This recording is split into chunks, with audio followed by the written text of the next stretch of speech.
बिस्मिल्लाहिर्रहमानिर्रहीम। अस्सलाम वालेकुम dear students, welcome to our channel try and gain. आज हम स्टार्ट करेंगे टाइप्स ऑफ मॉलिक्यूल। सबसे पहले तो ये कि मॉलिक्यूल क्या है। ठीक है, मॉलिक्यूल जो है वो एटम के कम्बिनेशन से बनता है।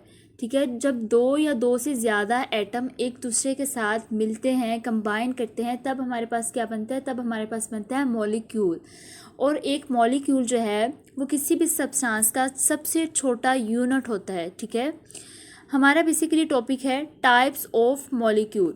टाइप्स ऑफ मॉलिक्यूल में हम पढ़ेंगे कि एक मॉलिक्यूल किस तरह कितने एटम से मिलके बना है और किस तरह के एटम से मिलके बना है। किस तरह के एटम से मुराद ये है कि क्या वो सारे के सारे एटम एक तरह के हैं या एक दूसरे से डिफरेंट हैं। ठीक है, और उन एटम की तादाद कितनी है, मतलब वो अगर एटम दो हैं तब हम उस मॉलिक्यूल को क्या नाम देंगे। अगर किसी मॉलिक्यूल में तीन एटम है फिर हम उस मॉलिक्यूल को क्या नाम देंगे। अगर किसी मॉलिक्यूल में तीन है तब हम उस मॉलिक्यूल को क्या नाम देंगे। ठीक है, एटम्स की बेस पे हम उस मॉलिक्यूल को नेम देंगे। इस तरह से देखा जाए तो सबसे पहले हमारे पास है मोनो एटॉमिक मॉलिक्यूल। मोनो का मतलब है एक। मोनो का क्या मतलब है, मोनो का मतलब है एक या सिंगल। वन, इसका मतलब वन है, एक। ठीक है, एक ऐसा मॉलिक्यूल जिसके अंदर सिर्फ एक एटम पाया जाए उसको हम कहते हैं मोनो एटॉमिक मॉलिक्यूल। ठीक है, कोई भी मॉलिक्यूल जिसके अंदर सिर्फ एक एटम पाया जाए उसको हम कहते हैं मोनो एटॉमिक मॉलिक्यूल। ठीक है, और इसकी एग्जांपल में आ जाएंगी सारी नोबल गैसेस। ठीक है, नोबल गैसेस जो हैं वो इंडिपेंडेंटली एग्जिस्ट करती हैं हमारी नेचर के अंदर। All the noble gases exist independently in our nature. वो इंडिपेंडेंट क्यों हैं, क्योंकि वो सारी की सारी स्टेबल हैं। आपको पता है नोबल गैसेस पीरियोडिक टेबल का जो 8वां ग्रुप है वो नोबल गैसेस का है। नोबल गैसेस में कौन कौन सी गैसेस आ जाती हैं, हीलियम, नियॉन, आर्गॉन, ये सारी की सारी गैसेस किस में आ जाएंगी, ये सारी गैसेस आ जाती हैं नोबल गैसेस में। इनको हम नोबल गैसेस क्यों कहते हैं, क्योंकि ये स्टेबल हैं। ठीक है, स्टेबल से मुराद ये है, आपको पता है कायनात की हर चीज़ जो है वो स्टेबल होने के चक्कर में है, वो हर चीज़ जो है वो स्टेबिलिटी मांगती है। ठीक है, हर चीज़ स्टेबल होती है। स्टेबल वो कब होती है, जब उसका ऑक्टेट कंप्लीट हो। ऑक्टेट का मतलब ये है कि किसी भी एटम का, किसी भी एलिमेंट का जो आउटरमोस्ट शेल है उसके अंदर 8 इलेक्ट्रॉन पाए जाएं तब हम कहते हैं कि इसका ऑक्टेट कंप्लीट है। मतलब मैं यहाँ पे ड्रॉ कर रही हूँ उसका स्ट्रक्चर हीलियम का स्ट्रक्चर कुछ इस तरह से होता है। ये दरम्यान में न्यूक्लियस और बाहर जो शेल है उसके अंदर 2 इलेक्ट्रॉन पाए जाते हैं। ठीक है, इसका मतलब इसका डुप्लेट कंप्लीट है।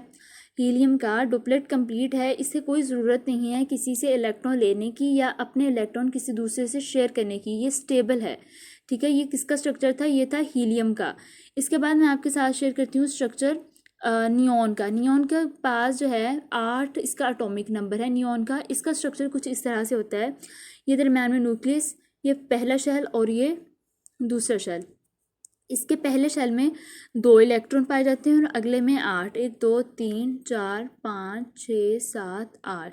इसके पास 8 इलेक्ट्रॉन है। ठीक है, इसको भी कोई ज़रूरत नहीं है अपने इलेक्ट्रॉन किसी दूसरे को देने की या दूसरे के गेन करने की। क्यों, क्योंकि इसके पास अपने 8 इलेक्ट्रॉन है, इसका ऑक्टेट कंप्लीट है। ठीक है, और ये कौन सी गैस थी, ये गैस थी नियॉन। इसको हम शो करते हैं NE के साथ। नियॉन जो है वो भी स्टेबल है। ठीक है, और ये जो मोनो एटॉमिक मॉलिक्यूल हम इन्हें इसलिए कहते हैं क्योंकि ये एक ही इनके अंदर एटम है। ठीक है, इसकी एग्जांपल कौन कौन सी है, नियॉन, आर्गॉन एंड हीलियम। ठीक है, ये किसकी एग्जांपल है, ये है मोनोटॉमिक मॉलिक्यूल्स की, क्योंकि इनके अंदर सिर्फ एक ही एटम पाया जाता है।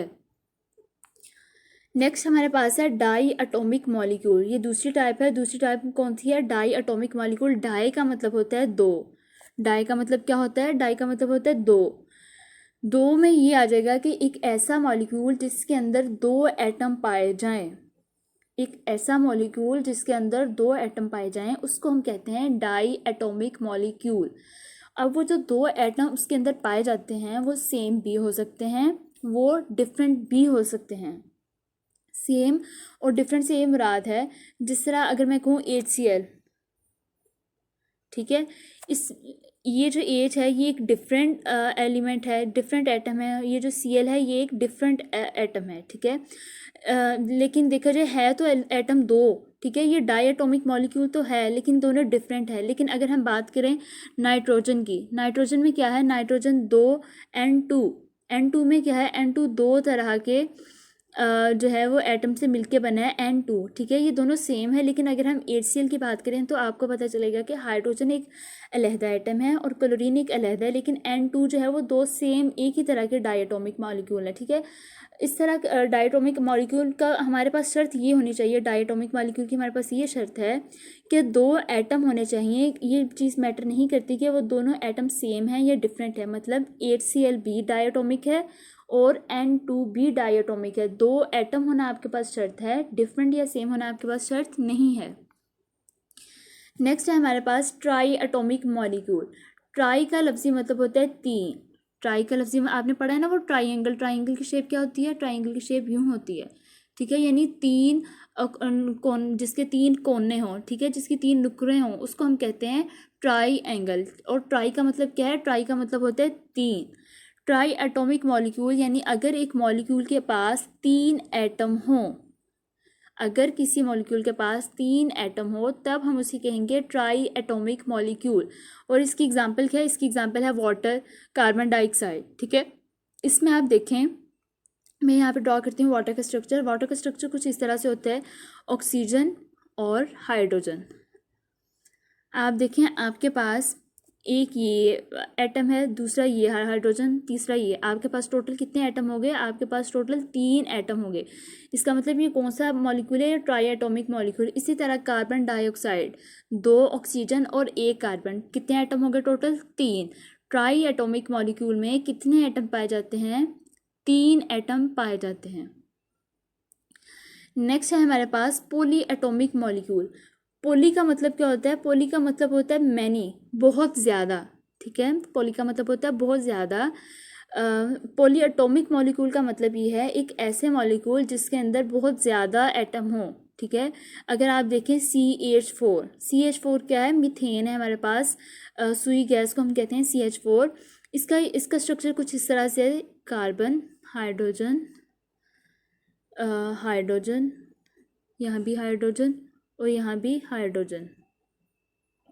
ये किसका स्ट्रक्चर है, ये मीथेन का स्ट्रक्चर है, ठीक है। इसके पास एक कार्बन, चार हाइड्रोजन, इसका मतलब इसके पास टोटल कितने एटम है, इसके पास पांच एटम है, ठीक है। इसी तरह H2SO4, चार ऑक्सीजन, पांचवा सल्फर और दो हाइड्रोजन, सात, यानी H2SO4 के पास कितने एटम है टोटल, 7।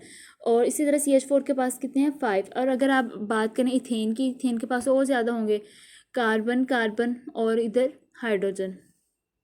ये जो मैंने खाली बॉन्ड छोड़ दिए, यहाँ पे हाइड्रोजन लगेगा, यहाँ पे यहाँ पे यहाँ पे यहाँ पे यहाँ पे हाइड्रोजन। 1 2 3 4 5 6 7 8, तो इथेन के पास कितने आ जाएंगे एटम, 8 एटम आ जाएंगे। इसका मतलब है पॉली एटोमिक मॉलिक्यूल में बहुत ज़्यादा एटम आएंगे, ठीक है। नेक्स्ट है हमारे पास दो कैटेगरीज हैं, एक है होमो एटोमिक मॉलिक्यूल्स, दूसरा है हेट्रो एटोमिक मॉलिक्यूल्स, ठीक है। होमो एटोमिक मॉलिक्यूल्स और हेट्रो एटोमिक मॉलिक्यूल, इसको हम वन बाय वन देखते हैं। सबसे पहले हमारे पास होमो एटोमिक मॉलिक्यूल्स, ठीक है। होमो एटोमिक मॉलिक्यूल, होमो का मतलब होता है सेम या फिर एक जैसा, ठीक है। होमो एटोमिक मॉलिक्यूल्स का मतलब है एक ऐसा मॉलिक्यूल जिसके अंदर जितने भी एटम पाए जाते हैं, ये नहीं मैटर करता कि एक है, दो है, तीन है, चार है, पाँच है, छः हैं, जितने भी एटम हैं उन सब का एक तरह का होना ज़रूरी है, ठीक है। मतलब नाइट्रोजन को अगर आप देखें N2, ठीक है, इसको आप देखें N2, इसमें दोनों जो एटम है वो नाइट्रोजन के ही हैं। N2 क्या है, N2 एक मॉलिक्यूल है, इस मॉलिक्यूल के अंदर दो एटम पाए जाते हैं, एक नाइट्रोजन और दूसरा भी नाइट्रोजन, ठीक है। दोनों आप देखें दोनों नाइट्रोजन है, दोनों एटम सेम हैं, ठीक है, दोनों एटम सेम है, इसलिए हम इसे क्या कहेंगे, हम इसे कहेंगे ये होमो एटोमिक मॉलिक्यूल है। इसी तरह अगर आप ओजोन को देखें O3 किससे मिलके बना है, ये तीन ऑक्सीजन से मिलके बना है, ठीक है। O3 एक मॉलिक्यूल है, O3 क्या है, O3 एक मॉलिक्यूल है, ये तीन तरह के एटम से मिलके बना है। और वो तीनों एटम कौन से हैं, वो तीनों एटम ऑक्सीजन है, ठीक है। अब आप देखें ये भी ऑक्सीजन है, ये भी ऑक्सीजन, ये भी ऑक्सीजन, तीनों ऑक्सीजन के एटम है, सेम है, इसलिए हम इसे क्या नाम देंगे, इसलिए हम इसे कहेंगे होमो एटोमिक मॉलिक्यूल है ये। इसी तरह हाइड्रोजन Cl2, ये दोनों सेम है, इसलिए हम इसे क्या कहेंगे, हम इसे कहेंगे होमो एटोमिक मॉलिक्यूल है ये। और दूसरी हमने एक तो पढ़ा था होमो एटोमिक और दूसरा हमने पढ़ा था हेट्रो एटोमिक, ठीक है। हेट्रो एटोमिक को हम पढ़ते हैं, हेट्रो का मतलब होता है डिफरेंट, हेट्रो का क्या मतलब होता है? हेट्रो का मतलब होता है डिफरेंट।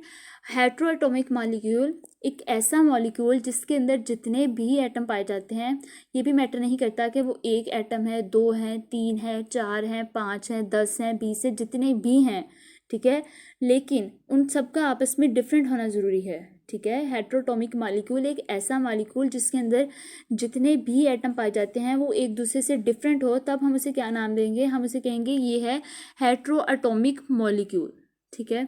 इसकी एग्जांपल है हमारे पास H2O। आप देखें वाटर का स्ट्रक्चर कुछ इस तरह से होता है, ऑक्सीजन, हाइड्रोजन। आप देखें ऑक्सीजन एक डिफरेंट चीज़ है, ठीक है। ऑक्सीजन एक एलिमेंट है, हाइड्रोजन एक है, दूसरा हाइड्रोजन एक है, दोनों आपस में डिफरेंट है। ये वाला ऑक्सीजन और ये हाइड्रोजन एक दूसरे से डिफरेंट है, दो डिफरेंट एटम है, ठीक है। हाइड्रोजन एक अलहदा एटम है, ऑक्सीजन एक अलहदा एटम है। इसी तरह अगर आप देखें अमोनिया को NH3, ठीक है, ये NH3, नाइट्रोजन एक अलहदा है एटम है और हाइड्रोजन एक अलहदा है। इसका मतलब ये भी क्या हुआ? ये भी हेट्रोएटॉमिक मॉलिक्यूल है। यानी हेट्रोटॉमिक मॉलिक्यूल में ये चीज़ भी मैटर नहीं करती कि कितने एटम पाए जाते हैं, 2 हैं, 4 हैं, 8 हैं, 10 हैं। बस चीज़ जो हमारी शर्त हमारे पास ये है कि वो सारे के सारे एक दूसरे से डिफरेंट हों। और होमो में क्या है? होमो में ये है कि वो सारे के सारे सेम हो, चाहे वो 2 है, 3 है, 4 हैं, ठीक है। जिस तरह ओजोन था हमारे पास, ओजोन हमारे पास 3 थे, ये दोनों सेम थे। क्लोरीन थे, ये दोनों सेम थे। हाइड्रोजन थे, ये दोनों सेम थे, ठीक है। इसलिए ये होमोटॉमिक हैं, और जो एक दूसरे से डिफरेंट हो उनको हम कहते हैं हेट्रोटॉमिक मॉलिक्यूल्स। ये था आज का लेक्चर। मिलते हैं अपने नेक्स्ट लेक्चर में, तब तक के लिए अल्लाह हाफिज़।